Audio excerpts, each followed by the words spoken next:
Hey, it's been a busy 5 weeks. I've been in Wales and Ireland and Germany and really testing out my immune system with the different environments, different weather conditions, being stuck in an airplane, airports, all of those good things. But the good news is that sleep is the great equalizer, so I've been working on getting a lot of sleep so I make sure that I can continue to, I don't know, be a student and be a competitive athlete.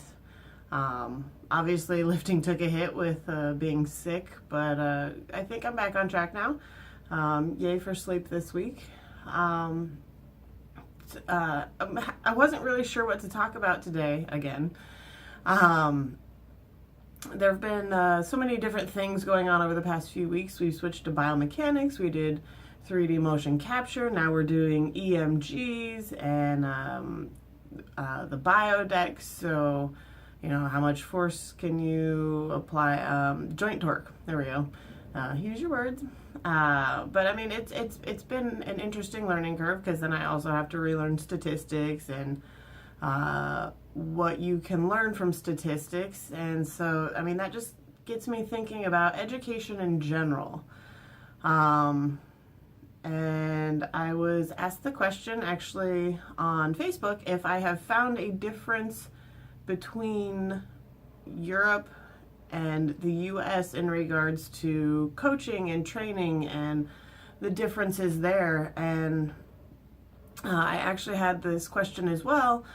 Nice long conversation with one of the participants in the Aleko course in Germany about the differences I see between the two, between Europe and the U.S. Not really two countries per se, but there are definitely two different things that coaches value. They value practical experience or they value science.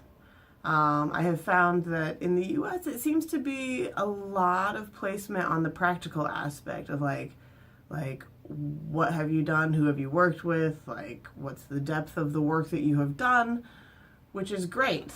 In Europe, it very much seems to be about the science of it.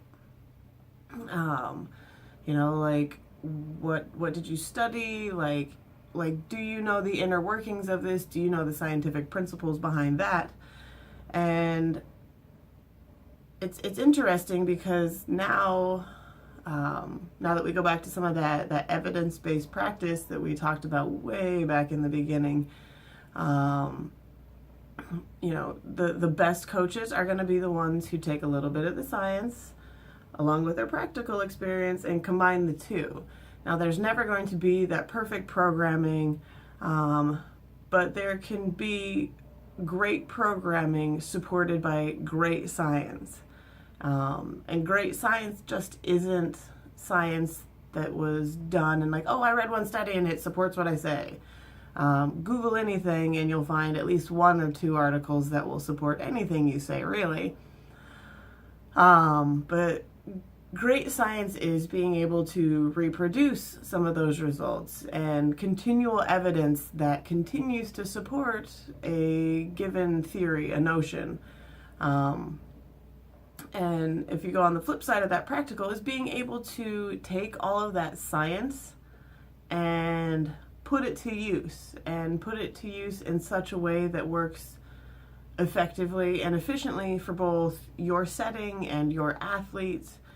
Because that's the important part here, is that you can be as knowledgeable as you want in the sciences, or you can have all of the experience in the world, but if you really want to do your athletes the best in terms of their performance, then you want to be able to combine the two. Now, obviously, for some of the newer coaches, getting some of that practical experience is going to take a little while.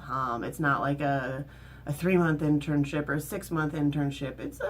It's years. I mean, it's the paying your dues, which nobody enjoys doing, but in the end, you realize the value of what you have gone through. And it's always good to get new experiences. So when we're talking different experiences, I have been a personal trainer. I have worked in the private side of sports performance. I have worked in rehabilitation with manual laborers who have been injured. I've coached competitive Olympic weightlifters. I have coached collegiate teams to improve their performance.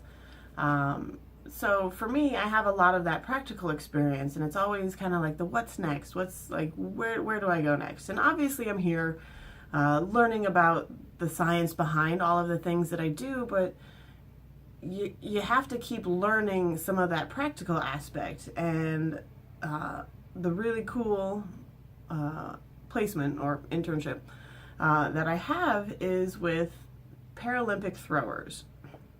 Now, I believe I discussed this before. 2 of them are walking, and 3 of them are wheelchair bound. But, you always talk about individualizing the program to each athlete as much as possible. But with this particular population, you absolutely have to, tailor the program to the individual, because they are so vastly different in their capabilities, and their skill level.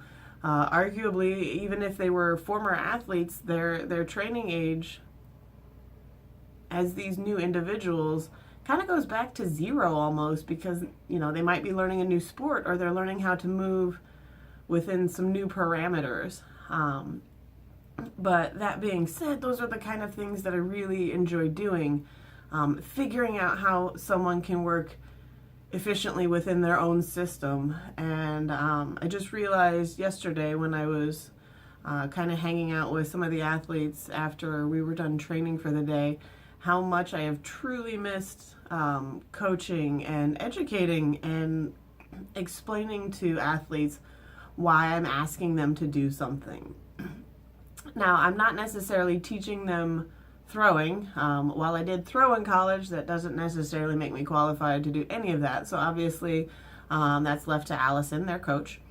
But I am given freedom to introduce new things to their warm-up that I think might be beneficial. And I think this is where I can stand out amongst my peers, is that because I have such a vast background of practical experience, that I know that these certain things that I will add, for instance, with one of my big guys, one of the big throwers, he doesn't go backwards a lot. And we're finding that just having him do a backwards walkover on a hurdle is enough to elicit a really good response, because he's super, super tight.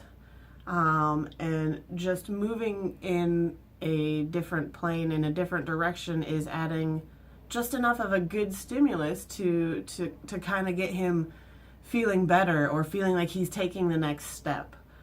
But it's not just that. Sometimes it's just the human interaction. When you learn about those, what drives those athletes, especially these athletes, because some of them weren't born like this. Some of them went through a very traumatic experience. So then you start dabbling into a little bit of sports psychology, or just human psychology, which is out of the scope of practice. But that doesn't mean that as a coach you are completely heartless and like, oh, don't talk to me about that. But like being a sounding board, like, hey coach, I'm struggling with this. Okay, well, what can we do in training that we can, kind of get your mind off of that for a little while, or we can shift the training a little bit to make you feel more comfortable, or just adjusting, because as we've always talked about, stress is cumulative, whether it's physical or mental. Obviously, a huge emotional toll for some of these athletes. And what's really, really sad is sometimes they don't have the support that they need in order to get better. Like we talk about just average, regular, everyday folks not necessarily having the support they need to get to that next level. Imagine having to spend thousands of dollars on a wheelchair or thousands of dollars on a custom-made seated platform in order to do your sport.